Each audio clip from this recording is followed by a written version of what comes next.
Good evening, good morning, good afternoon, ladies and gentlemen, and welcome back to JP Broadcasting, and welcome in to round 9 of the League Zero Super Formula Series here at Autodromo Enzo Dino Ferrari, also known as Imola, here this evening for what is bound to be an absolute cracking penultimate round of our season here this evening. Qualifying is underway for these drivers at the moment, but let's have a quick conversation and a quick gander through our point system and find out how my co-host Dean Biggles is doing tonight as well. Dean, it's going to be a great night of racing, and for Fabian Sanchez, well, he has got to try and outperform Jaden Callaway tonight, otherwise he is bound to lose the lead of this championship. Only 3 points ahead is Fabian Sanchez. Imola, after returning last week, has managed to gain some points back, but he's still got work to do. But it is becoming a 3-horse race with only 2 rounds to go here this season. Yeah, business end of business end. It's business time. We're this deep into the championship right now, so absolutely crucial not to make any mistakes. And we've got to step out of the shadows of the fog here this evening and right into the sunshine that's starting to appear through the clouds at the moment too, thankfully, because it was quite horrendous earlier during the practice session. There's your blimp cam, so you can just kind of see the cars a little bit, mate, but thankfully we can at least see them there on the TV cams. There's the schedule too, my friend, as you'd mentioned. We're second last race of the season out tonight at Imola. Before next week, we head out to Circuit of the Americas for the final round of the season. So big implications coming, of course. Imola tonight, it's a big test of a circuit, one which can throw up a little bit of carnage, but it is a classic open wheel circuit. Of course, the Formula One goes racing there next weekend for the can't remember the exact. It's something in Italian. It's not the Italian Grand Prix, but it's like the Emilia Romagna Grand Prix or something like that. Yeah. So why can't they just have it be the San Marino Grand Prix again? Nice and easy to remember. Used to be, wasn't it? Well, it'd be interesting because Tifosi should be going absolutely crazy for the Ferrari of Lewis Hamilton, no doubt, for the first time he's racing back into Europe and in red. Mr. First time he's racing in Italy in red as well. Italy, yeah, of course, yeah. That's where the Tifosi is going to be absolutely. Actually, it was a few years ago. It was a fantastic race. Actually, I think during the COVID period, there was no. Yeah, the first time they came back to Imola, it was spectacular, and they decided to keep it on the calendar ever since. I'm actually a little bit disappointed, Dina, they didn't actually keep Mugello, because that was also a great race during the COVID era. Yeah, at that circuit as well. Same with Portimao as well, but I suppose contracts have to continue on, and sometimes money talks more so than giving us great racing in the world of Formula One. But that's Formula One at the end of the day. As we are about 12 and a half minutes through qualifying. Fitz, which I think is the first time we've seen him on track this season, Finley Fitzsimmons, who's shown great pace thus far. Interesting you'd start racing with 2 rounds to go, but... And then have a look at this. He's going to get out there and have a race. His nickname on here is should have gone to Specsavers, and I think that is an absolute example of Finley. Maybe should have gone to Spin Savers on that one there, Finley. But exactly. We've only got about 2 minutes left to qualify, and the drivers will get cut off at the 15, being that we have 2 races here this evening.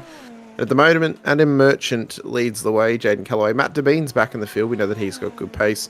Finn Fitzsimmons and Imola in the top 5. Sanchez is back in P6, but he's been a very consistent driver this season, getting those consistent points.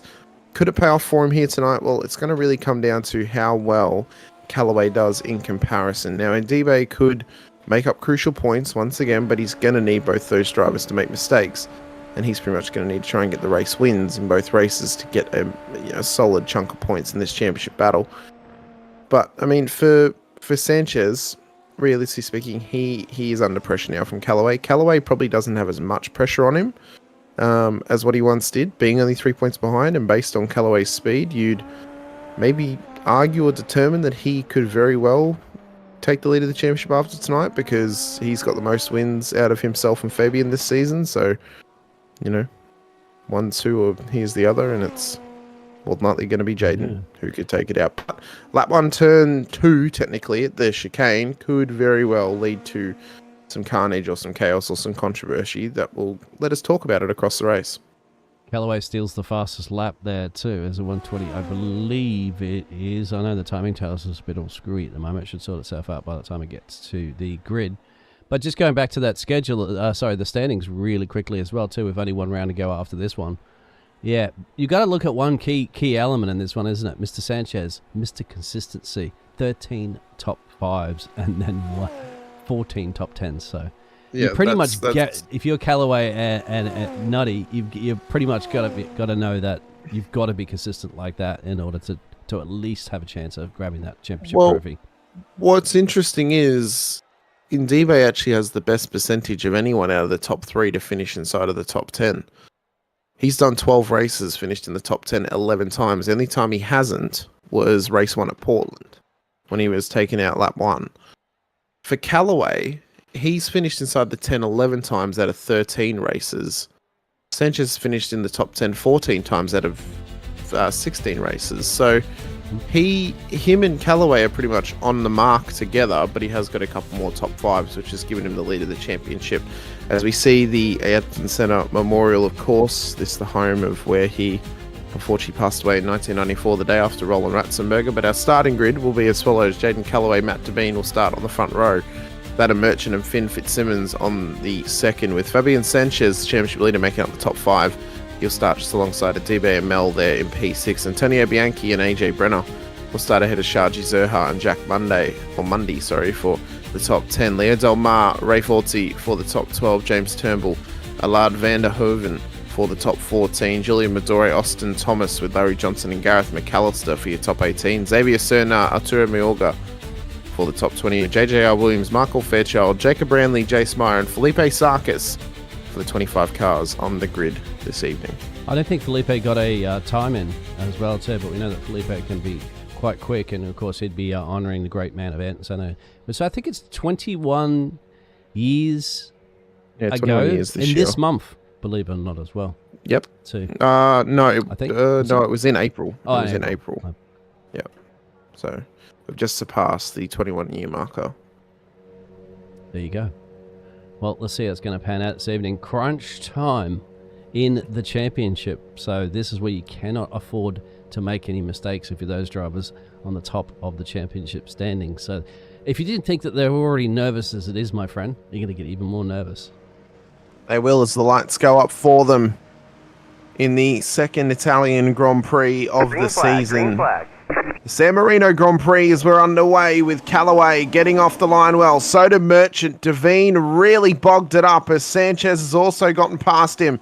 And the run down towards the braking zone of turn 2 begins, and the scramble begins for the first lap of the race. They've survived the first chicane, it seems. That's the first big test for them. The next test, arguably up at the hairpin, down at turn 7. And then they got the long roller coaster run round as they come up towards this hard braking zone. This is the section now where they could also be tested. Nice tight area. One of the cars runs wide further back. I believe that was Gareth McAllister off the exit of turn 5. But a great start from Callaway and Merchant puts them into the top 2 as they run down towards the bottom of the hill. This is another section as well, Dean. Under brakes, tough spot. You know, sort of double 2 wide or 2 right-handers alongside each other. It's a very, very tough spot. And then up here at the chicane as well, very easy to get overzealous. Very easy to cross this section and get a really difficult slowdown, which you can serve all the way to the final corner, but you got to be cautious of serving it on the racing line. You want to try and get out right out the way of the other cars. Don't want to be holding them up in an illegal blocking scenario. And not to mention, there's your position gainers and losers. Sanchez, of course, big gain up there, 2 places as well, too, which is what he's going to be needing as much as possible to keep Mr. Jaden Callaway as close as possible. And AJ Brenner's blinked off, and I think that's a disconnection from AJ, unfortunately. It looks like it, yes, because I can't find him on the racetrack at the moment. Come back. He's returned from the Shadow Realm, it seems. I do know as well that Sarkis has got his spotter in the session of Kaya, so I would assume, again, it's his brother or his cousin that's helping him. Oh! At the moment, Fitzsimmons is off the road, trying to get this thing back on. As I said, I believe this is the first round we've seen him this season, so he's been away for 8 weeks, and maybe has a point to prove tonight. No hand in the championship whatsoever, but he could be an X factor based on the pace that he had in practice and qualifying. If he can get his racecraft down and push his way forward, he could really start to challenge these leaders, which could put some pressure on the championship. Yeah, just we saw him have a spin too as well. Well, crash actually during practice session. So struggling a little bit with this track early as Xavier Xavier has... Serna. Oh, that's a hard lick. That's big damage, and that is up at that double right-hander. This is that difficult braking zone that I spoke about. Very easy to make mistakes. Oh, he's just gone straight on. That's surely got to be a technical issue. Yeah, absolutely. Oh, Ralph Orti as well has had another moment too. He's kept it going though. So he's still got all four wheels on that Red Bull entry, but missing the front wing on his car. This is what happened. Oh, a bit of net code. Oh, and just a messy moment, unfortunately. Messy moment down there. Very tough section, very tight. Hard to go for moves, especially in these big SF23s. It is a tough zone to make moves. As we follow along here with Michael Fairchild and his battle with Julian Madore, as Brenner is still blinking in and out of the session here, Dean. We might have to start calling him eyelids. Yeah, exactly. So nice battles going on there. Battles further up the field there. It's between the James and Larry for our American friends across the pond there, and also Austin's behind them. You got Fitzy. I'm just going to call him Finley Fitzy. After he dropped 5 places at the moment, trying to get back inside that top 8 positions there with the Canadian just up the road there, which you might get right now because Sajay's gone off the track. Yeah, it's a great run there from Fitzsimmons. Zerhard just gives him the position in the end. As Johnson is dropping down the order, and it's a big moment off the exit of that double right-hander, which we know often is a big struggle for drivers. It's a real shame. That's now 3 cars out of this race, unfortunately. I'm just trying to see that for a second. I think it was Larry Johnson who got caught out with Turnbull. Oh, yeah, there's Larry Johnson already damaged. So that's unfortunately. I think it was a little bit further there. Oh. Yep, that's Larry Johnson. Yeah. The real shame. It is a real shame. Further up the front, though, Fabian Sanchez has got Matt Devine all over his tail at the moment. It's an all-USA top 4 at this stage, with Mel trying to chase them down. And then Bianchi, who would be loving to win this race for his namesake of the Italians. But with Sanchez and Devine, if they begin to battle, well, Callaway and Merchant may be able to run away with things. If it were to end how it is, Callaway would lead the championship into race 2 here this evening. And then all he'd have to do is finish ahead or around about Sanchez again to lead it in towards the Circuit of the Americas next week at Coda for the final round. Yep, that's it. He's done everything so far textbook. He's put it on pole for the Squid Gang Racing car, the number 1. He's leading the race at the moment, so he's covered up those early attacks there from the likes of Adam. I'm just going to assume that Callaway has not changed his team name on SDK. Because the Squid Gang cars have got different liveries on their cars, so maybe he's a part of their team in a regular affair, but in this series, maybe where you've got to have 2 cars in your team, he's just teamed up with Bianchi for their own little outfit. I've noticed as well, Miorga had a minor spin, but he's kept it going, so nothing too untoward with that one, nothing to really report. But Thomas is looking for the move at the moment here on JJR Williams. I was going to say, too much coming out of the corner there at the moment, yeah, with the old Williams livery. That's the one that George Russell would have been in. The Rocket livery, the one that was also driven by... now I can't remember the driver's name. Who's still driving in Formula 1? In the Williams? No, Robert Kubica. Oh, yes. Driven by Robert Kubica. Roberto. Yes. So what's interesting before, too, is you saw Matthew Devine go around Sanchez. And it looked to me Sanchez didn't put that much of a battle up on that one. Do you think he's playing it more safe keeping at the moment? I think he knows that it's early days in tonight's event, of course. I mean, we're only in race 1, we're lap 5, plenty of opportunity to make moves. He may either be just under pace at the moment and then just trying to hang on. We know that he's been playing the smart game of just keeping his season as clean as possible. And that might just be the strategy that he's bringing. If it ain't broke, don't fix it. Yes. But the problem is, you're getting down to the nitty and gritty now. You are in the second to last race. You're leading by 3 points. At some point, you've got to put it on the line and you've got to risk it for the biscuit and just have a send and just go for it and just see what you can get out of it. Now, does he have the pace to match Callaway? It hasn't really been proven this season that he does, but he has the race acumen. So if he can apply that race acumen into then having some calculated sends, he could get something out of it. But, then there's the other side of the coin, Dean, where you just say, well, don't change what you're doing. You're leading the championship. You've been running a spectacularly consistent season all season. Anything can happen from a driver just having a poor race, and you could still find yourself at the top of the standings by the end of the season just by doing what you're doing, because it's been working thus far. And if you're a gambler, you would say, okay, we gamble on the fact that he generally always finishes in the top 5, currently at the moment in P4, so that's around where he's always going to be.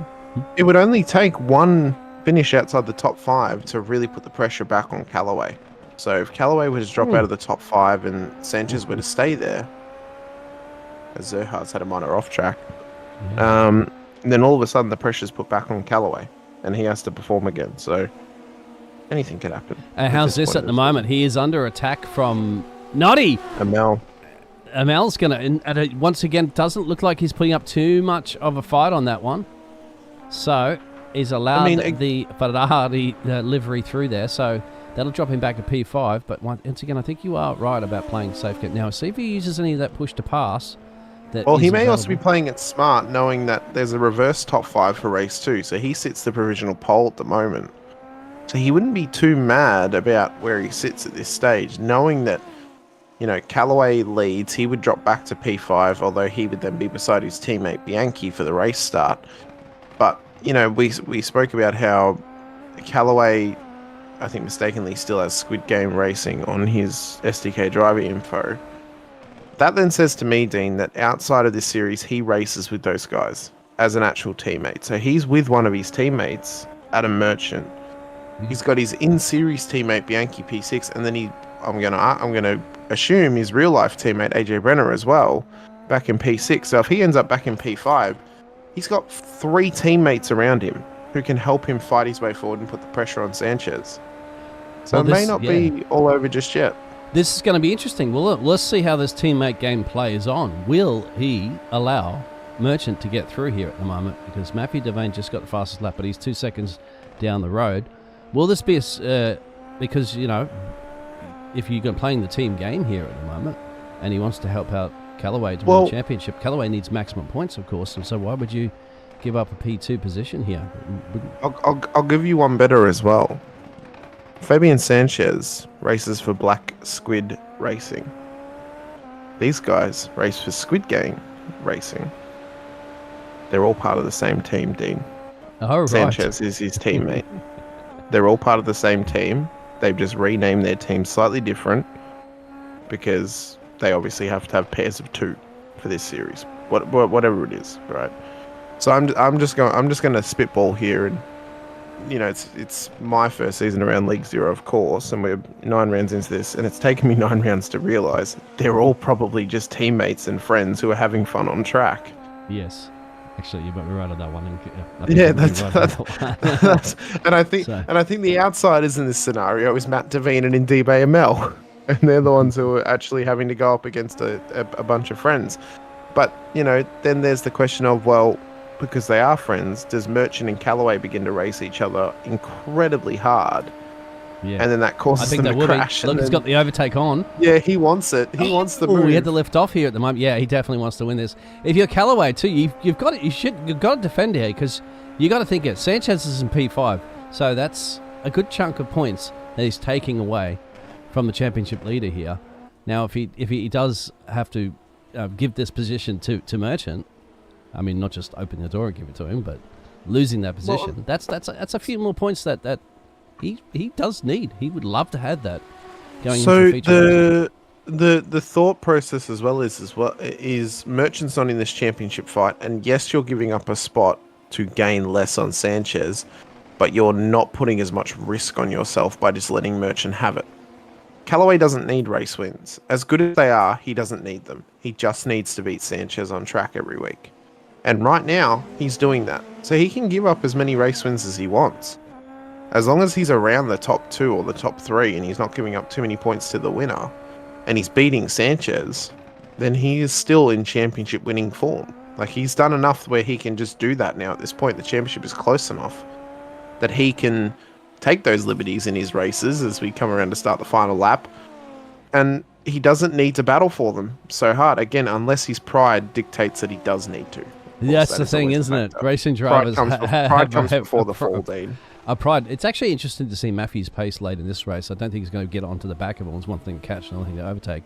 But he has taken a further 6/10 out of them, practically, give or take, on that lap. So, but at this point, you don't know whether they're all burning up their push to pass, essentially, as well. So this is Callaway's. We're going to see whether or not how much he's willing to defend his position here on the last lap of the race. And if Merchant's close enough, perhaps, to do a late attack here.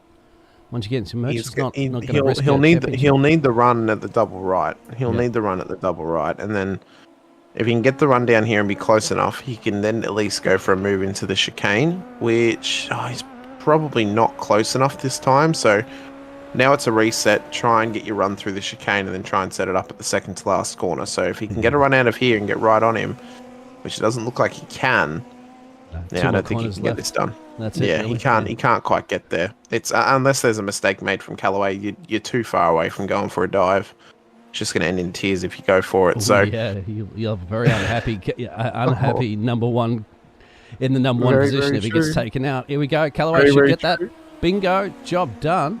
Gets the job over Adam, and then Matthew that P3 position.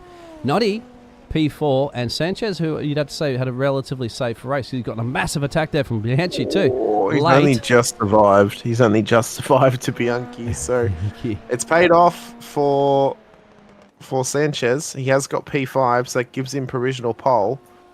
Or gives him the pole, I should say, not provisional. Gives him the pole for race 2.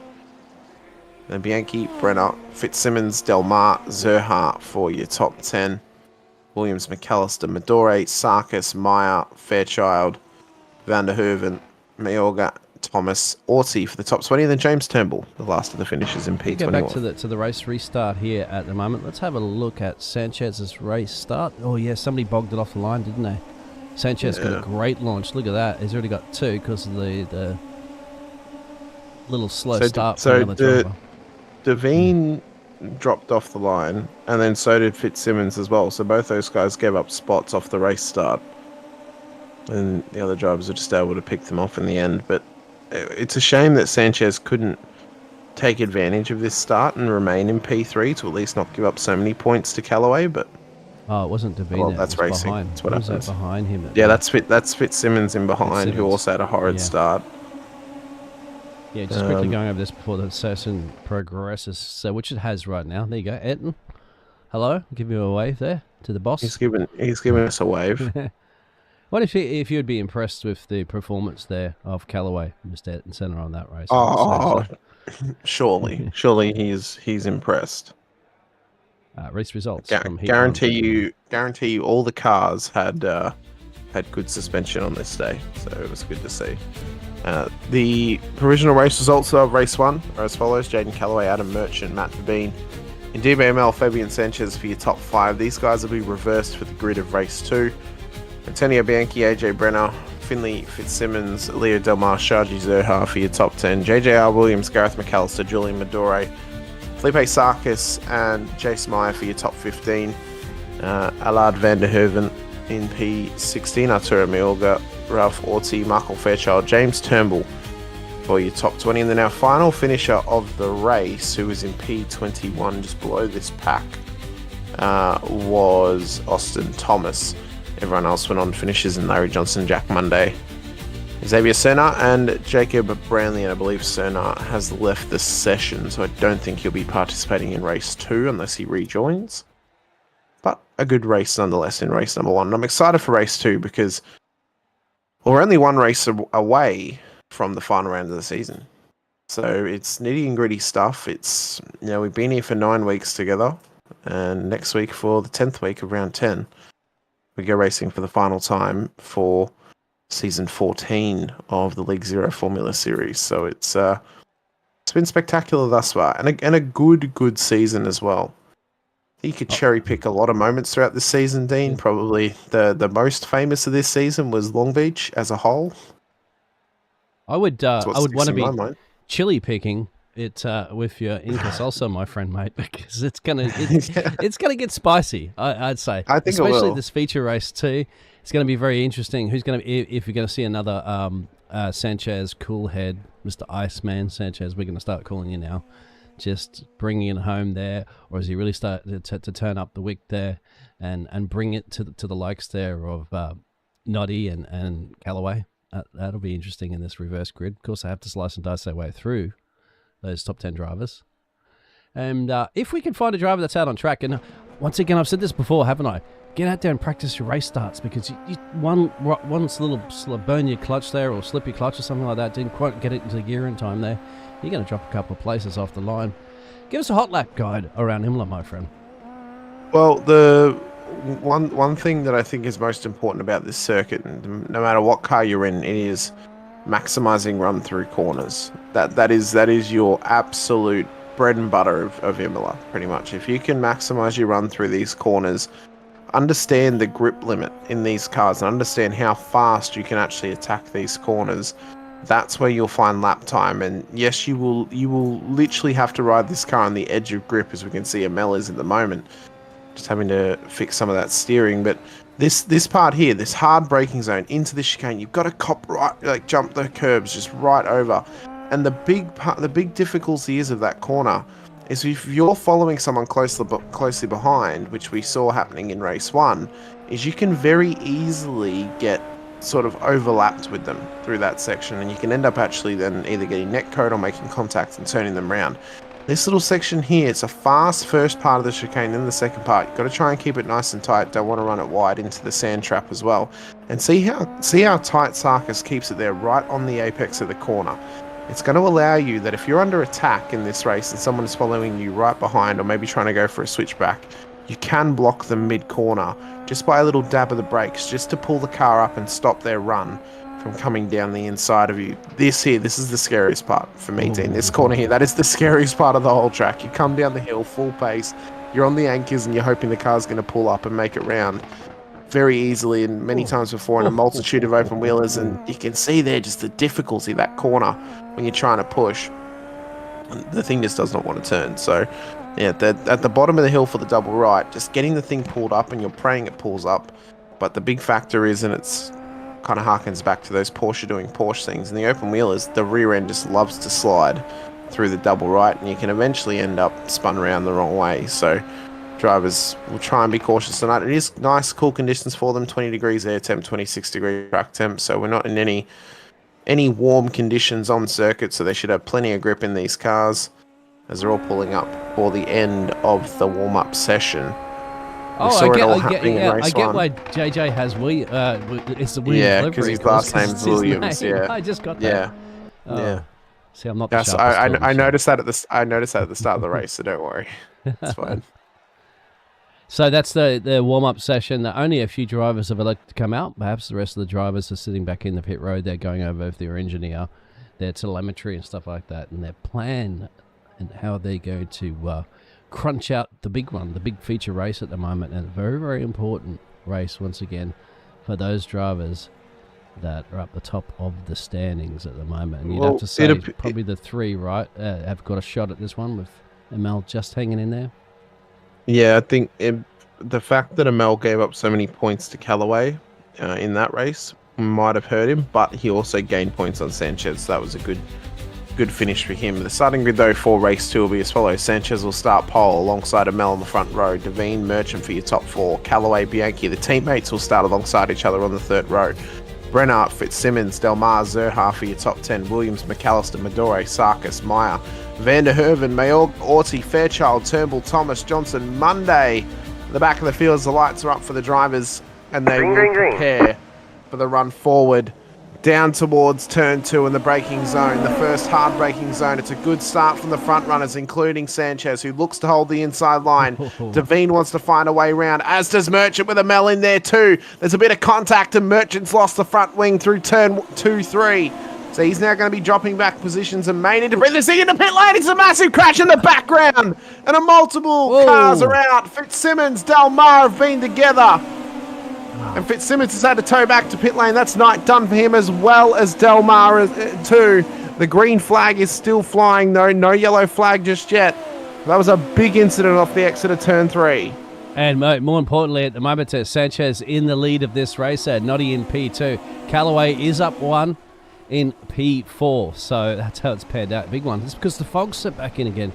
Absolutely, look at it. You can't see anything. The sun's gone away. The sun has gone away for us, so the fog is back. So Callaway, lucky that Merchant was a little bit overzealous on that one, lost his front wing. He's now given up spots. So that's allowed Callaway up into the top 5. Brenner and Bianchi are around. Bianchi's gone round. And it's big contact, and will be him out of this race, surely. Yeah, it's going to be very another one.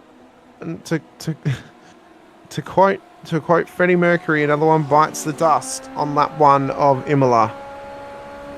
Going to be an important overtake at the moment here from Callaway. Matthew had some pace, remember, seriously in the previous race. He was starting to catch them, reeling them in there, and ended up with that P3 position. But at the moment, let's see how Callaway's going to risk it for the biscuit you were talking about earlier, or is he going to just take it on smooth sailing there and see if he can get past Matthew? Oh, I think knowing it how close it's been in this race, how many cars have already dropped out here of race 2. If you're Callaway, you don't want to put too much risk on it at this point. It's very, very early on in this race. You know you've got pace over these guys. If you can just sit in this nice line astern, you may eventually find that Amel and Devine make their way past Sanchez, and then all of a sudden you got Sanchez to yourself. So for Callaway, I think now there's no point trying to push this thing too hard to make overtakes, and just look at that moment. That is a massive, massive shunt. 2 cars out of this race. Oh, I mean, if this was real life, as Amel's gone off the road at the chicane, I think he might be missing his front wing. I just trying to see. He is missing his front wing. Ooh. Oh, Devine's gone round as well. Oh, and he's made contact with Callaway. Callaway's off the road. He had big damage, but it's auto fixed it. This race is going off. So is Callaway now carrying damage? That is the question, because it auto-fixed due to shenanigans, we'll call it. Oh, it's just I don't know how to see in these cameras at the moment because it's so foggy. Yeah, that's trying to be. I'm trying to look at exactly. And then Brennan's just dropped too. He's still blinking at the front, but I think there was contact. Oh, Devine eventually got past. Oh, look at that! Yeah. It was Devine that went off, wasn't it? And then got the contact. Yeah. Yep. So Devine went off. Merchants jumped back to pits. So has Turnbull. This race is completely flipped on its head. Callaway somehow has managed to get past. Yeah, he just goes straight past Callaway and then bang. I mean, realistically, Callaway should be out, but his car's fixed itself. So what happened? If you're Sanchez, you've got work to do. What happened to? I'm just trying to find. So Mel came into pit lane, so he goes. Look, Sanchez lifts off completely. He let him have it. He let him have it. And then he's gone around and he's been held up too quickly into the corner as well too. And see, Sanchez is playing that safe game at the moment, isn't it? Just realizing his closest competitors. One of them's going into pit road right now. The other one's on his left hand side. And then, I think of course, he knows that there's no point risking it again. Like he's trying to play this safe game. He's in pit lane as well, so he's actually going to try and undercut Callaway here by coming through pit lane. This could be smart strategy from Sanchez. We've seen this pay off for him before, Dean. He pits early, and eventually we get through the latter stages of the race and he's up there again. So this could pay off, but with the field spreading, this is only playing dividends here for Jaden Callaway, because it means he's going to be under less pressure, less cars around him, and in these sorts of scenarios, he normally comes out the race winner, but we'll see if that's going to be the case tonight. There's a bit of chatter out there saying loses an entry. Yep, doesn't hold the brakes. Absolute joke. Well, it is. It's also tricky conditions out there at the moment with that fog. I'm sure to see what the actual weather is on top of it. That may be playing a little bit of a factor into this too. But yeah, it's a little early, I'd have to say, for a lot of serious risks on that one. We've got a few replays to go over as well, as there was a battle of the Canadians there, but Sergio's a little bit further up in the back there of the Colombian of Michael Farchild into the fog. How this has just flipped everything up. I think that's also a smart play as well too for Sanchez heading into pit road, just wanting to get out of all the shenanigans going on, right? Because a DNF is a DNF, and that hurts. So yeah, there's no fast repairs. So it's like if you get into hot water and you end up in pit lane and out of this race, well, you know you're going to have all the work to do in the next race. So it's struggle street for some drivers. I mean, we've lost nearly half the field just through lap 1 and 2 shenanigans. Well, we might see it here. We're going to go 3 wide, gentlemen. Don't do it. No. I mean, you got a hurl of points here available to you right now of a race of attrition if you just bring it home. We've seen this before, haven't we? Look what happened to Gareth McAllister that time. Oh, and there it is. Mazore into the wall. Big damage, big contact. The nanobots fix the car as much as they can, but they couldn't fix it all the way. Just, she's just been served. Get him a napkin, Dean. He's been served. Well, AJ at the front. Let's hope he doesn't have that blinking issues that he had earlier. His internet stables himself, and that's something that Callaway would really be wanting at the moment too. Because if Callaway's going to look to get that overtake done, which most likely he will be planning on very soon, he's going to make sure that AJ's actually there and doesn't do his disappearing act. Well, if you're Sanchez, you're hoping the blink happens and it might maybe clip Callaway and not let him get away so lucky. Possibly. I think Sanchez at the end of the day would love to make sure that he wins the championship on pure pace. Oh yeah, no, pure merit for sure. Yeah, that's what I was looking for. Yeah, it doesn't want to hear on the radio that there was that Callaway's out of the DNF because of netcode. So for Callaway, he is hot on the heels of AJ Brenner at this stage, but it has been a hard-fought battle all season long into this race. So this is, hang on, let me go back to Callaway. This is when Callaway had to go off to try to avoid it and just got clipped. And was Bianchi went off. Bianchi went off by himself. Kind of saw a little bit of that before. That's just a little off-track excursion. Just trying to see all the other shenanigans that happened, because at the moment we have a bit of a gap. Now that those pit stops have occurred, everybody's kind of spread themselves out on the track map, which I'll show. And this is literally the closest battle right now in your pictures. We have had a super chat come in from Downforce Gaming for $5. Thank you, Downforce Gaming. Cars are faster than the drivers. They need a reset to carts. As much as I love the chirp and I love the banter. I mean, we've seen it this season. It's been very, very chaotic all season long. This is a tough car to drive, mind you. But you look at these cars wrong. You look at any of the open wheelers wrong on iRacing, and they crumble. They crumble to pieces so quickly. Like, they are held together like paper mache. It is not a... they are not a stable car. W14s, is that like the Formula 1 cars are very difficult to drive. That's why there's really not many leagues. I used to do a league, broadcaster league that used to do that, but they don't do it anymore because it's just, you can't get enough drivers. It's very, very difficult. I'm disappointed because I like the IRO1, which is like the 2022 spec F1 car with a V12 engine in it. It is incredible, and it's an iRacing original. It's like, bring out more iRacing originals for us where we can just have fun. It's just something different.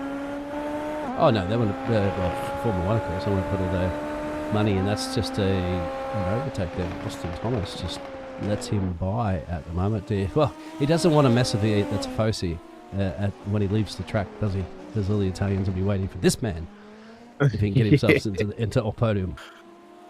This would be... I'm trying to think of the last Italian driver that would have raced for Ferrari, but I can't even. It was a long while ago. You know who would be looking for a Ferrari seat? Who's a good, fine, young racing gentleman that I think might be a world champion, obviously, who's driving currently for Mercedes. Wouldn't that be a fit? Yeah. I mean, I foresee him. I feel like I'm the Emperor Palpatine. I foresee him going to for Ferrari one day and possibly most likely will. But how long he'll be at Mercedes for? Well, depends how long Toto wants to work on him. You got to think he's got to be thinking about retiring in at least 5 years. So, and of course, Antonelli's young, so that's a good switcheroo. Antonelli is one of the youngest drivers to ever join the grid. I think the only younger driver would have been Verstappen.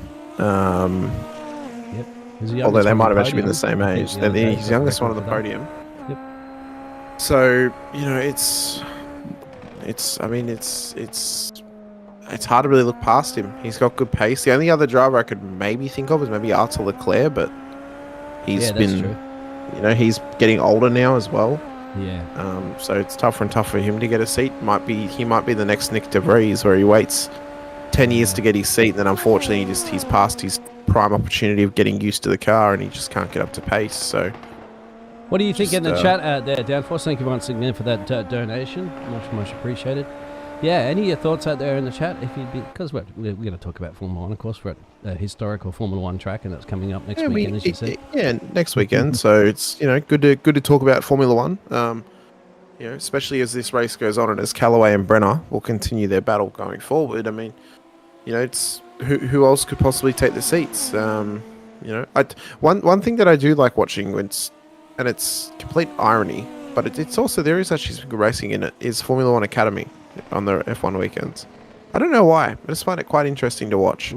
And seeing those young female drivers get out there and have a crack in motorsport, because I think it's important that we do support female drivers attempting to get into motorsport, because it's a very male-dominated world out there. That's for true. Sure, and there's definitely some very talented female drivers. And there's also Danica Patrick as well. So absolutely. Now, you ask about iRating. There it is. Unfortunately, it's not really fitted for this format that we have. We don't need to show the iRating. Do it because you asked, of course. But we can kind of just read it out to you if you really are interested. Just ask me what particular driver you want. I'll let you know what the iRating is. You ask and you shall receive. It is AJ just putting Ferrari laps in, isn't he? One after the other after the other. And he's now got almost a second. He's trying to build gap. He's trying to build gap over his outside of League Zero teammate, it seems, in Jaden Callaway. So he's trying to build this gap out. Sarkis, is he? No, he's not even slowly increasing. They've got the lap traffic behind them. I mean, it's no surprise, actually. This is the first time I've actually looked at the iRatings of the drivers. It's not surprising now why Callaway and Merchant are the fastest drivers. They're the only drivers above 6K iRating. So yeah, it makes sense. But then you got to look at AJ, who's putting in banker laps after banker laps. Maybe he doesn't do 1.2 second, and he's got a 2.7. Maybe he doesn't do officials. Maybe he just doesn't do officials. That's true. That's why iRating is never really always like an absolute guarantee of your pure pace. No, that's right. It's just a measurement of especially if you're a league merchant, like a lot of drivers out there, they get to their class that they need to be to get the car, and then they do some officials, and then they just go do a league. So it's there's plenty of drivers out there that are like that, who just ignore officials and just do leagues, which is fair enough. If you want to, depending on what the league offers, which I haven't had the experience of seeing a lot of US-based leagues with race control and live safety car and stuff like that. But if you're after a series like that, there's plenty of series out there, I'm sure, who run that in your local area. That's the differential between leagues and officials, is you can find a league that runs race control with safety cars and live broadcast, where officials, you don't really get that. You don't get race control, but you can get a live broadcast if you top split of a special event, maybe for a certain time slot. Downforce has pointed out Ferrari receives $100 million per year regardless of the performance. It's called the Ferrari payment. Yeah, exactly. That's the Formula One payment to keep Ferrari in. Because Ferrari so many times have threatened to pull out, haven't they, out of Formula One? And to be fair to Ferrari, they need $200 million to get a good strategist. So $100 million is not really going to go very fast. What's happened to AJ? He's blinked. Oh, he's blinked again. Yeah. That's throwing me off. Let's see if hopefully he can come back. He's doing such a great job. But he's been gone for a bit now, so I don't know if he will come back. No, he's back. I spoke too soon. He's back and he's into pit lane, but now he's out again. Yeah. Yep. So he is. Callaway's just got to be cautious that he doesn't just appear right in front of him. Yeah, he's heavily in a braking zone. He doesn't want. He doesn't want Brenner to show up right in front of him. That's for sure. He needs to hope that Brenner's he dropped due to download packet loss, so Brenner's gone. That's another. We're down to only what are we at now? Essentially, it's 12 drivers. 12 drivers remaining from 25 or 24. Actually, 23. I think started the race. Wow. Yeah. You got good points at the moment. If you just finished the race once again that we've been talking about before. How's this going to? Are we on for another Long Beach scenario? Yeah, I think we get 5. Yeah. And what a great job once again for Gareth McAllister that time, isn't he? He was about 2 seconds a lap slower than everybody else, but he still managed to get P5, I think. So just bringing it home. Let's get the standings really quickly because now that's switched over because Nutty Mel's out. Right? So yeah, he's out. So he's out of the championship. He's out of the championship. In my mind, he's out. Yeah, I'd same with Merchant. It's a 2-horse race at this point, which we kind of determined that. Well, we thought that Amel may get knocked out tonight just based on where he may finish. And with him out of this race, I can pretty confidently say that he'd be gone. Yeah, Brenner's in the chat with us now. Full DC. It's so unfortunate, AJ. You were doing well. Yeah, you were very unfortunate. Fantastic, AJ. It cleaned up for a period too, as Austin spun around there. Yeah, it cleaned itself up for a bit, and then unfortunately it just reared its ugly head. Put some more marbles out on the track. He says, "Not enough kitty litter out here. Let me just pick some more up." He is playing the random game running. Let's just spice things up, see what happens with a bit of gravel on the track. So we'll see how this plays out. Maybe actually AJ might be able to tell us because he might know the point system better. Is Amel out? I was going to say, would Amel be out of the championship now because he's not going to finish the race? Yeah, I wanted to ask you if you don't mind, AJ, if you want, if you jump into the broadcast waiting room, we can have a quick chat to you because there's not a lot of close action going on. I wouldn't mind hearing from race drivers what the conditions are like. Yeah. And we also like to get good feedback on our championship in the comms box as well because it started out well and we just want to make sure that it's kept going well throughout the season too. So, yeah, come let us know. Yep. Come and have a chin wagon to us. You're welcome. You get your international flair every single Friday or Thursday when you guys are racing Friday for us. Where we get to really round up the international affair. Although it is an international affair with the amount of different nationalities racing out in the field. We've got 1, 2, 3. Felipe's into pit road, so we do have the top. It was at the time, the top 7 drivers have yet to go down pit road. Now the top 6 because Felipe's come in. Now, one thing you'd say to Felipe, you should be sporting a Ayrton Senna helmet, shouldn't you, for this weekend? I think he normally does. I thought he was. I thought he might have been. You can't quite see. It's not the Ayrton Senna helmet there. He will slot back out. Should just be ahead of the Italian of Antonio. Yes, it will be because there he is, comes back out now. And Antonio still start-finish line.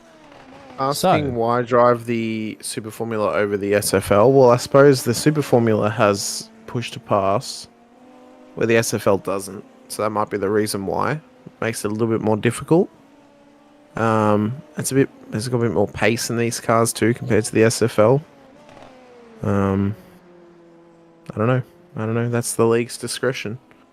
That's why they would use these cars. Maybe they were previously running the Formula Renault, Dean, and then when the Super Formula came out, they thought, well, that's the direct upgrade, so we'll just go for that.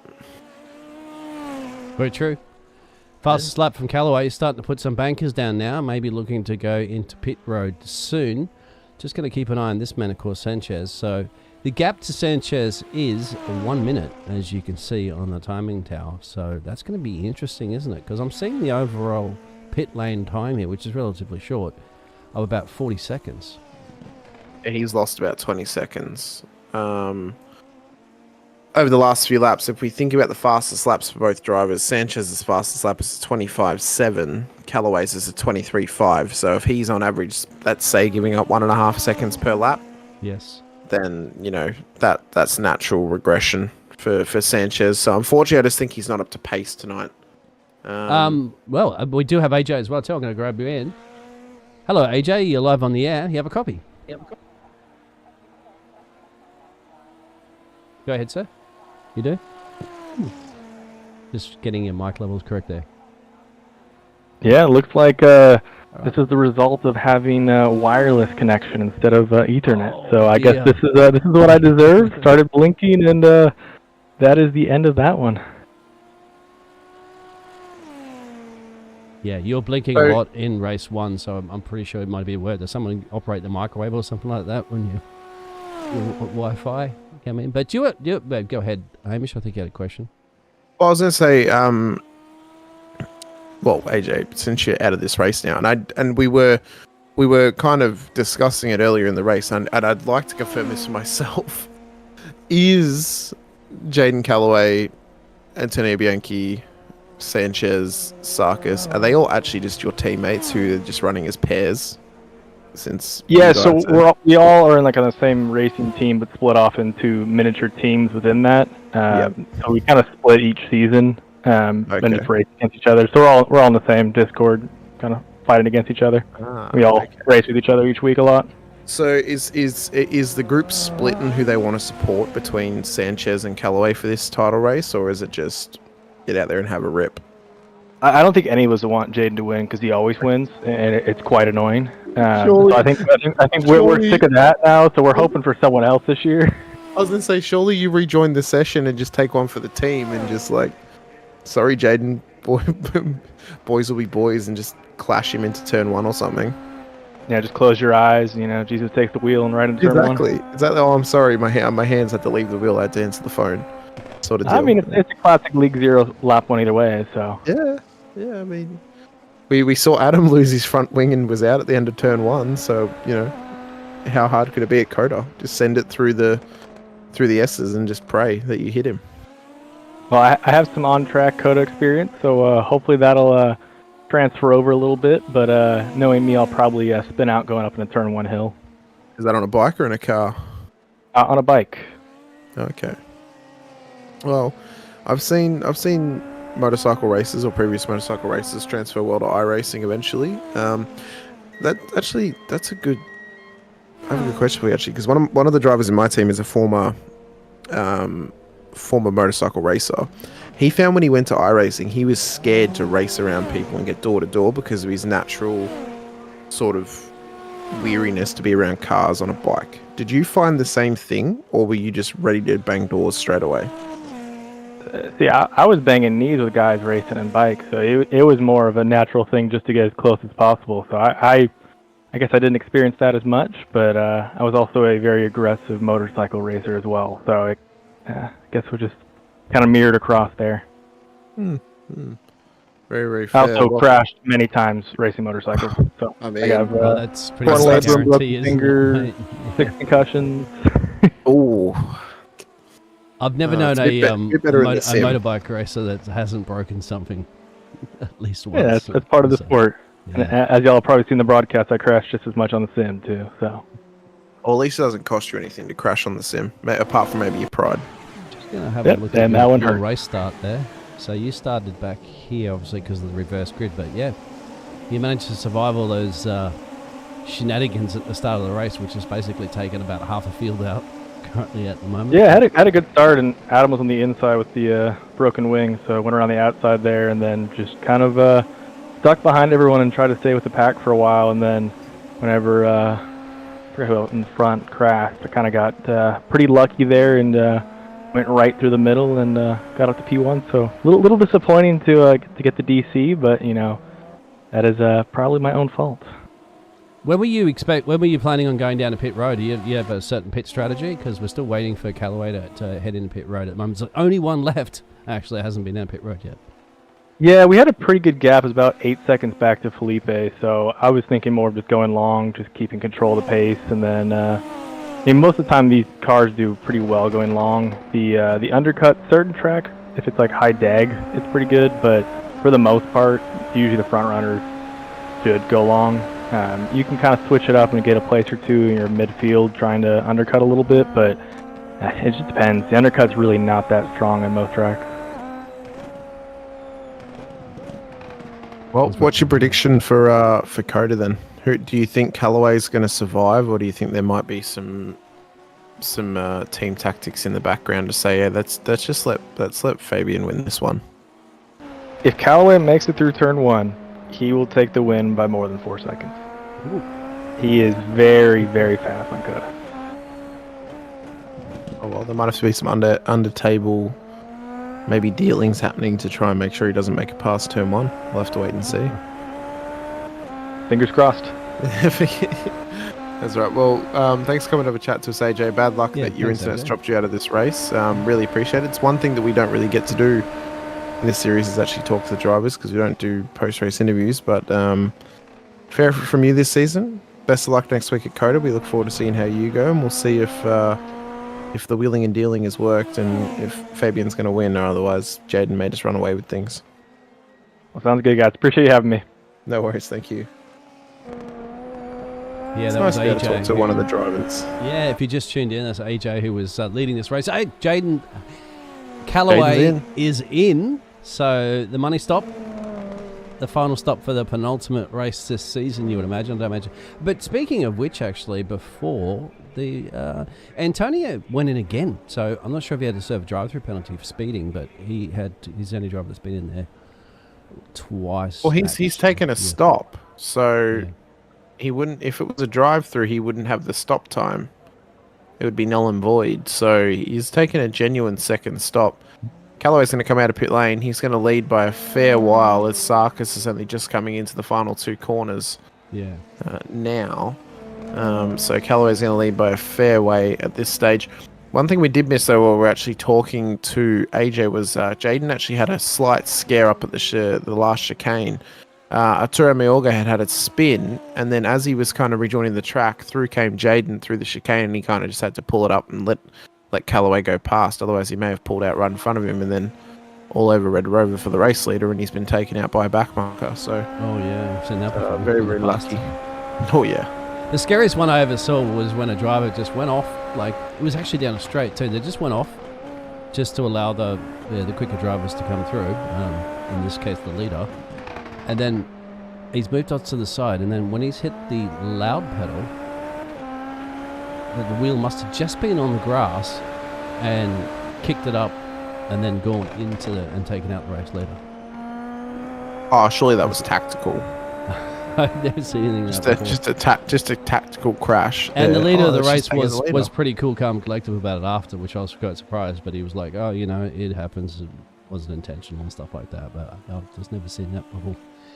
Now seeing some fantastic battles starting to brew, of course. Battle for P7, battle for P3 on your pictures for that final podium position. But what can Sanchez do from this point? P6. There's not much. There's not much he can do. He kind of just has to hope that Jaden makes a mistake. And we've seen it this season thus far. I mean, at this point of the race, with how they currently sit, I think 10 times out of 10 that we've seen this sort of thing happening, Callaway's gone on to win. We have not seen him make a mistake that would take him away from a race win at this stage of a race before this season. So it would take sheer luck, I think, for Sanchez to get this race win now, or to at least finish ahead of Callaway. He would need Callaway to either disconnect or have a crash and then not finish the race for that to happen. So I think AJ said it probably right. I think every time Jaden's made it past turn 1 this season, he's finished the race. Obviously, the only time he's not finished is when something's happened on the first lap at turn 1 or on the main straight in the case of Long Beach. So it's gonna be tough going. But Coda turn 1 is a difficult corner next week. It's a climb up the hill, anything, isn't it? anything can happen. It could happen race 2 if Jaden finishes further back in the field. He may get, plowed by a car in behind and all of a sudden he's out. So it could very easily happen. Qualifying is going to be key. You want to make sure that you get that baby on pole as much as possible to reduce the chance of any turn 1 shenanigans as well. Of course, in Coda, you're always at risk of something slamming in from behind you as you climb up the hill. It's one of my favourite, at least in the Americas corners, for sure. There's another battle brewing here. So at this point, we're down to about 8 laps in this race, and this is the closest battle on your pitches. And I wanted to go over those standings again too, so we can start testing how good your mathematics is, Hamish, to start crunching where we approximately would be. Well, the problem is I don't know what the points are for each. Yeah, maybe somebody in the chat can help us out with that one if you don't mind. Noddy's out there in the chat.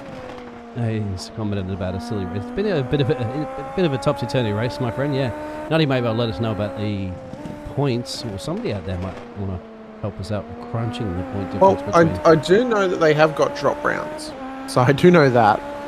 I believe. I'm trying to think of a race where Callaway's won both races. That will tell us if it's maximum points are. The website League Zero. Yeah, it's on Sim Racer Hub, but it doesn't give me the actual points breakdown for each race. It just gives me per event, so I can't actually look at every single race. I think what probably let Sanchez down early season was the fact that he had a very unfortunate poor run at the Red Bull Ring, and then Portimao was not as strong either. But then in saying that, Callaway has raced this season where 2 races have counted where he got 6 points at Portland and 4 points at Long Beach. So he's managed to keep fighting for the last 4 rounds in a row and has gotten solid points across the board with those 4 races. So there's a reason why it's close, but in saying that, Sanchez probably could have done better to maximise, at least on the races where Callaway wasn't there. And Sanchez looks like he's used his drop round in the first round. Yep, he has. When he got 2 points, so he's been on target all season, where he's had to try and force his way forward and stay at the front. So that's probably why he's kept it clean all season. As Fairchild had a slight spin, he's kept it going. No real damage on his car at this stage. Just to give the update on that. So 9 cars left on the lead lap. Faster but Callaway. Well, too, just the fastest lap. Because they're burning through that push to pass, basically. Yeah, he doesn't need to tank it at this point. I mean, he's 15 seconds ahead. There's no point leaving it in the tank. You might as well use it. So the maximum, I'm just trying to see, because the maximum points, Callaway got 40 points in that first race. So yeah, but that was with bonuses. So whether that was with pole and fastest lap, that might change things. So you'd have to say that I'd have to find the point structure. About 36 points for this, at least 36 points for the feature race here. But we'll see once again if anybody can help us out with that one. Try to crunch those numbers for the big finale next week. I think one thing we do know is that Amel is out. That's what we know, is Amel's out. Sanchez is a long way back now on Callaway. It may probably in the double digits. I don't know if it'll be above 20 points, maybe just above 10. But he is going to need Callaway to have an absolute shocker next week at Coda if he wants to win the title. There's no doubt about it in my mind. He is going to need Callaway to have, one of those bad races again, similarly to Long Beach and Portland. So we'll see. We'll see how it pays out. We'll see how Sanchez goes next week. But I would love to see it in the heat race. Sanchez and Callaway in the front row. That would be a very interesting turn one battle up into that one. Very interesting turn one. It may be that Sanchez just turns in a little bit too tight and maybe spins around Jaden Callaway. But that's a big risk in these cars because he could very easily, break his car, and both of them are out. And then you only got one race to make up points.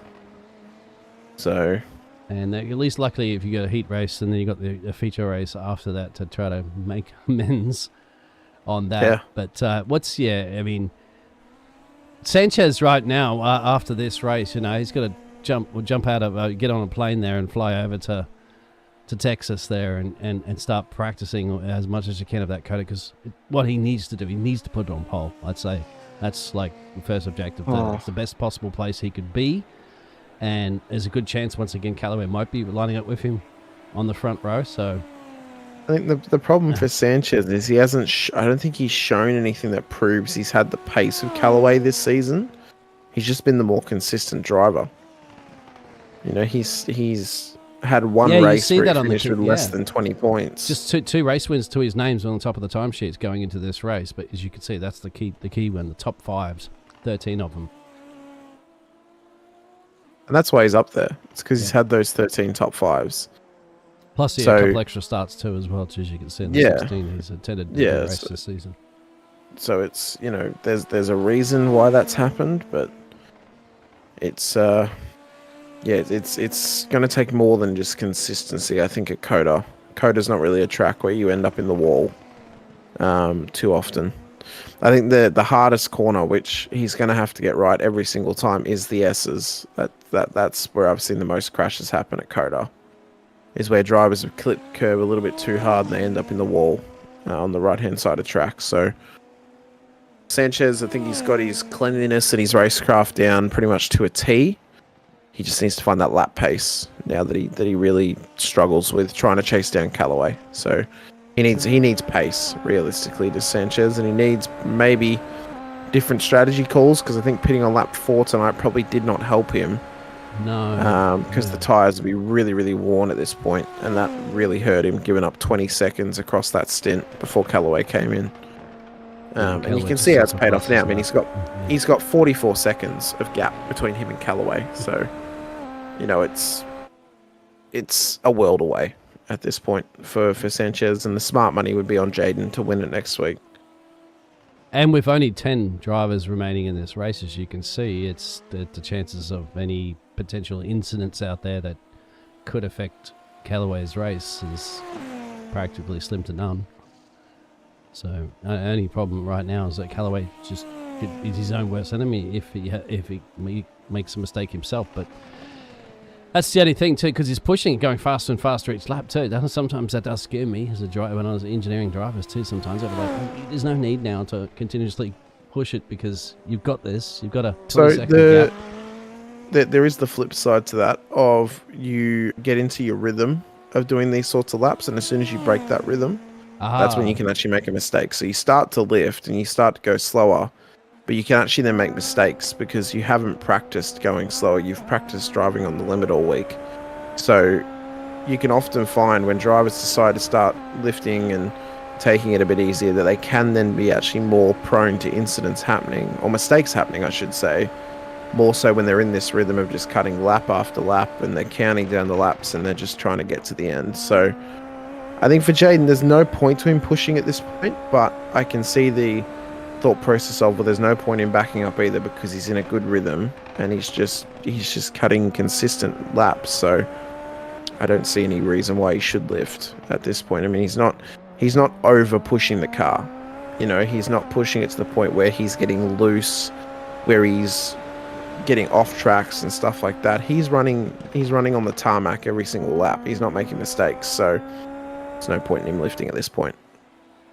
There you have it. So no chicken footing. Nope. Has been the call from Hamish. There's no point. I mean, you're 20 seconds ahead now. He has given up a little bit of time to Sarkis, but I think that's because he's probably driving at maybe 95 to 98%. He's not full push, but he's not lifting and coasting and taking it easy either. He's driving at a good race pace. Trying to set good laps and just get this car to the end, and that's what he needs to do. You'd wonder if I was going to say, if he had a large enough gap to pull the old Max Verstappen there and pop in pit road and get some fresh tyres on there and then set the fastest lap on the last lap. But He obviously, wouldn't. He wouldn't anyway. He doesn't have the. And besides, the other thing, of course, is your overtake. You know, you've only got so much, which is what he's using currently at the moment. As we're going to run on board there. Look how much he's got left. He hasn't used it at all. No. He hasn't used it all race. And isn't that scary? And he's the only driver that's been used in none. the 1 minute 22 club. I'll show you those. Yeah, Those like best times. to give the context, if people are only just joining us, you get 200 seconds of overtake. He's only just hit 150. He's not used overtake the whole race. He's banked it the whole way to lock in a fastest lap in the last 2 laps of the race. Here's a guess for the chat. What do you reckon this time's going to be? Because I think this may be very much. Look at his fight. Be a 21. 21? 21. All right, there you go. Let's lock that in. Anybody else in the chat? Because he's done a 20. He's done it 22.6 with no overtake. So all of a sudden you turn overtake on, and you just send it. And he's got enough to do another full lap with overtake on. Yeah. So this will be. It's not a 21. Has he crossed the timing line? No, it should be. Yeah, he's done a 21. 21. You're right. Wow, good call there, Hamish. Good job, my friend. Now this could even be faster as well too on the last lap of the race. So with 97 seconds left of OT. We'll switch back to him in a second because there is a battle brewing here at the moment for the P2. I predict on this last lap it'll be a 21.6. He'll fly in 2/10. Well, both these drivers are using that push to pass because they need to, fighting for the second spot. You have to lift off there at the moment there, Sajay, because Felipe Sarkis moves. I'll tell you what, that's got to be the driver of the day. We're talking about the Brazilian spirit there, Vet, the centre that lives here. You got Felipe after surviving all the wars, but he is out at the moment of that push to pass to use for defending, so that means Sajay's going to come back at him here. But yeah, the Brazilian, showing the spirits of it, and Senia up 12 as well. Yeah, he's up 12 in this race. He started towards the back in race 1, so he's fought his way forward. Jaden Calloway, by the way, is coming into the final corner. About to take the race win as well. So as he comes round the final corner and down the back or the main straight, take 2 victories on the night at Imola here this evening. What was the final lap time for him in the end? I think it was a 1:21.46. Went quicker. Yep. That's a win for Callaway. Sarkis, who's under pressure here from Shaji Zerha. He has got some overtake in the bank at the moment, does Zerha. Could he get this run to the line? He has to use it. Or is it in? Oh, he can't use it. A couple bit of moving here. And right to the line. Sarkis just gets Zerha to P2. Williams in behind takes P4. Rafforti in P5 up 13. A great race from him. Sanchez will come home in P6. Bianchi in P7 in this race. Johnson looks to come home at the end of it in P8 as they're just running up towards the line now. And then Larry Johnson now in P8, sorry. Sanchez with a lot of work to do for the last race. So going into this race, the penultimate race as a championship leader, coming out of this race in P2. However, no threats from behind, we'd imagine right now. So once again, it's that 2-horse race. And Mayorga and Fairchild have already finished this one out as they make up our top 9 cars. Fairchild makes up the top 10. So Fairchild, the last driver in the field inside of our top 10 finishes of the race. The only 10 finishes of this race, with 13 non-finishers and 2 non-starters in the provisional race results on your screens now. Callaway takes the win ahead of Sarkis and Zerha on the podium. Williams and Audi for your top 5. Sanchez, Bianchi, Johnson, Mayorga, Fairchild, the 10 finishers of race 2 this evening. Thomas, Brenner, Meyer, Madore and Mel inside the 15. They were non-finishers. Mundy, Merchant, McAllister, Vanderhoeven and Turnbull for the 20. Devine, Fitzsimmons, Delmar, the non-finishers, and then the non-starters, Xavier Cernar and Jacob Bramley at the back of the field. Interesting, isn't it? So it's all going to come down to the showdown in Texas. How's that? Yep. The Longhorn in Texas. Well, championships are bigger and better. It's the Longhorn battle for these drivers. You heard it from AJ Brenner. that if Jaden Calloway makes it past turn 1, he will win both races of Circuit of the Americas. So we'll see what happens when we're on your screens for round 10, May 22nd, 2025, next Thursday, local time, Friday for us, because we're in the future. But we'll see you guys next week for Coda. We appreciate everyone's time being here with us. We want to give a shout out to the series sponsors, Inca, Salsa, Critical Video, MSR, Performance Engineering, and Goon Squad as well. To League Zero for their Formula Series for Season 14 as well. It's been an incredible season thus far with one round to go. Broadcasted right here live on JP Broadcasting for round 10 of the season next week. It's going to be a big battle in Texas and a Texas showdown for the ages for round 10. But until then, I've been Hamish with Dean Biggles alongside. Be sure to hit the like button, the subscribe, the bell icon as well, so you're notified whenever we go racing here on JP Broadcasting. With a proper world tour of a multitude of sim racing series across a multitude of sims, including iRacing, Assetto Corsa, R-Factor 2, F1, and others as well. But until next time, we appreciate your time being here with us. Appreciate you taking time out of your day and your lives to join us for League Zero, Season 14, Round 9, at Autodromo Internazionale Enzo Dino Ferrari. Until next week at Coda, we'll see you then. Stay safe, drive hard, and as always, bye for now.